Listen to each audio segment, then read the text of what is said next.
अब बात करते हैं हमारे दूसरे रिलेशन की।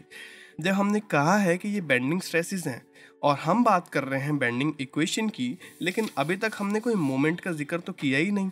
तो अगर हम देखें मोमेंट अबाउट न्यूट्रल एक्सिस, मैंने कहा था आपको NA से डिनोट करूंगा मैं आगे आने वाले टाइम में। तो मोमेंट प्रोड्यूस होगा न्यूट्रल एक्सिस पे कौन सी फोर्स की वजह से? फोर्स कौन सी लग रही है? DF। और मोमेंट क्या होता है? Force into distance. कितने डिस्टेंस पे लग रही है? y पे। और न्यूट्रल एक्सिस कहाँ है? इसी पॉइंट पे, y डिस्टेंस पे, इस फोर्स से। तो इसको मैं कह सकता हूँ dm will be equal to df into y, force into distance. ठीक है।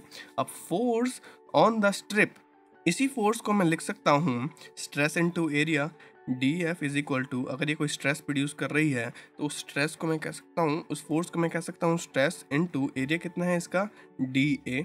उसके बाद ये वैल्यू अगर मैं इसमें पुट कर दूँ तो DM क्या हो जाएगा? Sigma into DA into y. ठीक है। और यहाँ पे सिग्मा की वैल्यू अभी हमने निकाली थी EY/R, सिग्मा की वैल्यू निकाली थी EY/R। पुट कर दो यहीं पे DM is equal to EY/R into DA into y. कर दिया पुट, और मल्टीप्लाई कर दो y को, तो ये क्या हो जाएगा? E हमारा कांस्टेंट है, R हमारा कांस्टेंट है, और ये क्या हो जाएगा? y² DA। इसको अगर मैं इंटीग्रेट करूं, integration of small moment is equal to integration of y² DA। यहाँ पे है बहुत इतनी इंपॉर्टेंट चीज़ है ना, मैं आपको बता नहीं सकता कि गेट पॉइंट ऑफ व्यू से ये इतनी इंपॉर्टेंट है कि y² DA को हम लिख सकते हैं moment of inertia about neutral axis. अभी मैं आपको बताऊंगा क्यों। सिमिलरली कुछ इंपॉर्टेंट रिलेशंस हैं, जैसे कि अगर मैं लिखूं फोर्स इनटू डिस्टेंस r, तो इसको मैं लिख दूंगा moment of force, moment of force. ठीक है। सिमिलरली अगर यहाँ पे हो जाए फोर्स इनटू r², तो इसको मैं बोलूँगा सेकंड मोमेंट ऑफ फोर्स। ठीक है। यहाँ पे अगर बात करें मास की, तो मास इनटू डिस्टेंस r होगा, तो इसको कहेंगे मोमेंट ऑफ मास। ठीक है। और यहीं पे अगर डिस्टेंस का स्क्वायर हो जाए तो क्या होगा? Second moment of mass. ठीक है। और इसी को ही हम कहेंगे मास मोमेंट ऑफ इनर्शिया। और अगर मैं यहाँ पे बात करूँ किसी एरिया का मोमेंट किसी डिस्टेंस y पे, तो वो होगा मोमेंट ऑफ एरिया। और अगर इसी डिस्टेंस का स्क्वायर हो जाए तो ये हो जाएगा सेकंड मोमेंट ऑफ एरिया, या एरिया मोमेंट ऑफ इनर्शिया। समझ आया? ये इतना इम्पॉर्टेंट है, मैं आपको बिल्कुल भी नहीं बता सकता है कि ये कितना इम्पॉर्टेंट है।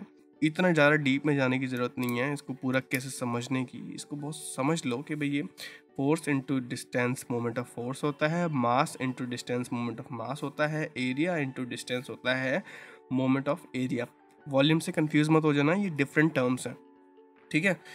तो अगर मैंने इसको बोल दिया area moment of inertia about neutral axis, neutral axis क्यों बोला? क्योंकि ये जो डिस्टेंस y था ये न्यूट्रल एक्सिस से ही था ना, तो INA इसका मैंने नाम दे दिया। अगर इस वैल्यू को मैं यहाँ पुट कर दूँ तो ये मोमेंट इंटीग्रेट होकर क्या हो जाएगा? M will be equal to E/R। और अगर इसको मैं लिख दूँ INA और INA को नीचे ले जाऊँ तो क्या हो जाएगा? INA। ये आ गया हमारा सेकंड रिलेशन। अब थोड़ा सा यहाँ पे आप कंपेयर कर लो फटाफट कि फर्स्ट रिलेशन और सेकंड रिलेशन में क्या कॉमन है।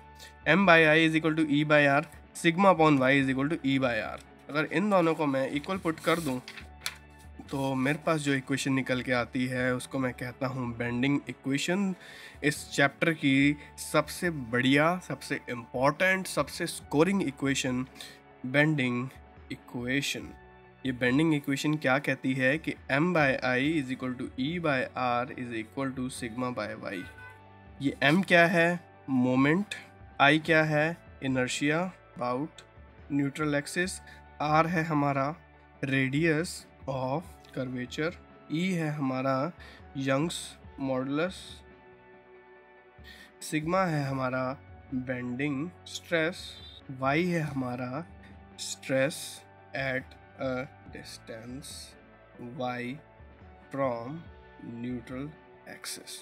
ठीक है, y जो है हमारा वो है stress eight A distance y from neutral axis. I hope आपको कुछ समझ आ गया होगा कि ये बेंडिंग इक्वेशन कहाँ से आई और कैसा इसका क्या मतलब है। अब ना कुछ इसकी एजम्पशन है, एजम्पशन मैं बोल ही रहा हूँ, बस आपको समझा रहा हूँ।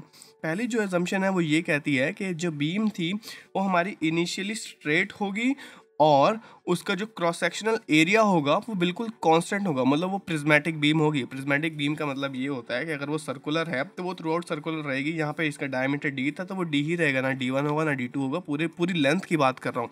सिमिलरली B इंटू डी अगर उसका एरिया था क्रॉस सेक्शन का तो वो B इंटू डी ही रहेगा पूरी लेंथ पे। सेकंड कहता है कि जो बीम है वो आइसोट्रोपिक और होमोजीनियस मटेरियल से मिलकर बनी है। होमोजीनियस का मतलब है कि अगर यहाँ पे HYSD बार से HYSD मटेरियल से ये बार बना है तो इस पॉइंट पे भी HYSD मटेरियल ही होना चाहिए, और इस पॉइंट पे भी और इस पॉइंट पे भी। अगर यहाँ पे HYSD है तो यहाँ माइल्ड स्टील नहीं होना चाहिए, माइल्ड स्टील नहीं होना चाहिए। यहाँ पे HYSD है तो यहाँ पे HYSD होना चाहिए। अगर ये वुड है, किसी पर्टिकुलर डेंसिटी की वुड है, तो यहाँ पे भी वही डेंसिटी होनी चाहिए, वहाँ पे भी उतना ही मटेरियल, उसी टाइप का मटेरियल होना चाहिए जहाँ पे इस टाइप का मटेरियल है। ठीक है, तो ये होता है होमोजीनियस। आइसोट्रोपिक का मतलब है किसी एक पॉइंट पे अगर बीम की जो प्रॉपर्टीज हैं वो सभी डायरेक्शन में सेम है तो उस मटेरियल को मैं कहूँगा आइसोट्रोपिक मटेरियल। ठीक है, और थर्ड जो हमारा पॉइंट है वो कहता है कि elastic limit is never exceeded. Elastic limit is never exceeded. इस पूरी सोम के अंदर हम काम करते हैं इलास्टिक लिमिट से पहले। इस इलास्टिक लिमिट के बाद हम तब काम करते हैं जब हमें डिज़ाइन करने हो स्ट्रक्चर्स को, हमें कोई मटेरियल, कोई सेक्शन, कुछ भी डिज़ाइन करना हो, तब हम बात करते हैं इलास्टिक लिमिट के बाद की। लेकिन इस पूरी सोम में हम इलास्टिक लिमिट से पहले ही बात करते हैं, तो हम ये मान के चलते हैं कि जो हमारी इलास्टिक लिमिट है वो कभी भी एक्सीड नहीं होगी और विद इन इलास्टिक लिमिट हम इस चैप्टर में काम करेंगे। और यंग्स मॉडुलस जो है वो सेम रहेगा। तीसरा तो हो गया ये। चौथा कहता है कि यंग्स मॉडुलस जो होगा वो सेम रहेगा टेंशन के लिए भी और कंप्रेशन के लिए भी। अब जब मटेरियल सेम है तो यंग्स मॉडुलस भी सेम ही होगा ना। अगर 200 GPa है तो वो 200 GPa ही रहेगा। और पांचवा कहता है कि जो प्लेन सेक्शन है वो प्लेन रहेगा बिफोर और आफ्टर बेंडिंग। ठीक है, इसको मैं आपको बता देता हूँ कि हमारी ये जो बीम थी इस तरीके से बेंड हुई और मैंने बताया था कि इसका ना क्रॉस सेक्शन होता है ऐसा। तो ये जो क्रॉस सेक्शन है ना, अगर ये B इंटू डी का ही है ना तो ये प्लेन ही रहेगा, ये कभी क्रॉस सेक्शन ऐसा नहीं हो जाएगा। ठीक है, इस क्रॉस सेक्शन की शेप कभी भी ऐसी नहीं होगी। ये क्रॉस सेक्शन रेक्टेंगुलर था तो ये रेक्टेंगुलर ही रहेगा। इस लाइन का कहने का मतलब ये है। तो हमारे ये 5 एजम्पशन हो गए। एक बार प्लीज़ इसको ना पीछे जाके बोल दो, पढ़ लो, इसको पीछे जाके समझ लो कि मैंने क्या बोला है और फिर इसको कॉपी में लिख लेना। मैंने अभी सब लिखवाया नहीं है। ठीक है, मैंने कहा कि जो हमारा क्रॉस सेक्शन है वो इस तरीके का ही रहेगा, प्लेन। लेकिन जब प्रैक्टिकली हम बात करते हैं ना, जब प्रैक्टिकली होता है हमारे इस बीम में टेंशन और कंप्रेशन, अभी प्रैक्टिकली वाला काम तो हम नहीं कर रहे इसमें, लेकिन जब प्रैक्टिकली असल ज़िंदगी में आप देखोगे तो आप कहोगे कि ये ऊपर वाले में जब टेंशन हो रही है तो इसके जो फाइबर्स हैं वो खींचने चाहिए तो ये वाले फाइबर्स भी खींचेंगे ही। जब ये खींच रहे हैं उस तरह की तरफ तो ये भी खींचेंगे ही आपस में ना।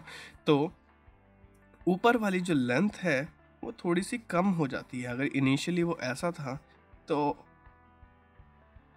ये इनिशियल था, जो फाइनल उसकी जो डायमेंशन हो जाएगी वो थोड़ी ऐसी हो जाएगी। और जो नीचे वाले फाइबर हैं वो कंप्रेशन में हैं तो वो थोड़े चौड़े हो जाएंगे।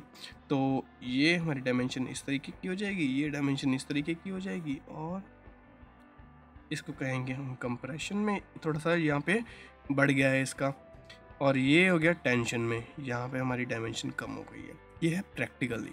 लेकिन जब हम सोम में बात करते हैं और इलास्टिक लिमिट से पहले बात करते हैं तब ऐसी कोई भी कंडीशन अराइज नहीं होती। ये देखने में ना बहुत ज़्यादा लग रहा है, बहुत ज़्यादा दिखाई दे रहा है इसमें, लेकिन एक्चुअली में बहुत बहुत बहुत माइनर होता है। और होता है तो वो एकदम ब्रेक होता है, क्योंकि जब हम कंक्रीट की बात करते हैं तो वो एकदम से ब्रेक होता है। इस वीडियो में, नेक्स्ट वीडियो में हम एनालाइज करेंगे इस बेंडिंग मोमेंट को और देखेंगे इस बेंडिंग मोमेंट को, इस मोमेंट ऑफ इनर्शिया को और इस डिस्टेंस y को, और देखेंगे कि डिफरेंट सेक्शन पे किस किस तरह का मोमेंट और इनर्शिया प्रोड्यूस होता है और क्या उनका डिस्टेंस रहता है मैक्सिमम और मिनिमम के लिए। ठीक है, तो मिलते हैं नेक्स्ट लेक्चर में।